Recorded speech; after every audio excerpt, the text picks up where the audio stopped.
দেখেন আপনারা কি কত গরম গরম ভাপ আপনি দেখতে পারতেছেন। এই নরম নরম চিতল পিঠা আপনার সামনে কি সুন্দর একদম বাটার সফটের মতন হয়েছে।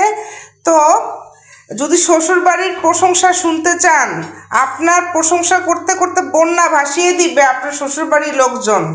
এরকম পিঠা বানাবেন সবাই আর প্রশংসা শুনবেন। এই দেখেন কিভাবে দিয়েছি কড়াইতে, এখন ক্লোজ করে দিলাম। দেখেন এক কামড় খেয়েছি, কত টেস্টি হয়েছে, এত সফট হয়েছে, তুলতুলা নরম। বিকালের নাস্তার জন্য বা স্কুলের টিফিনের জন্য শীতকালে এটা বেস্ট। তো সবাই এটা ট্রাই করবেন বাসায় আর এনজয় করবেন।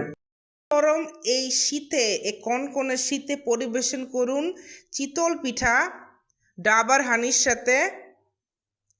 খেতে অনেক সুস্বাদু, অনেক মজার। শেপটা কি সুন্দর হয়েছে বন্ধুরা, বলার বাহিরে।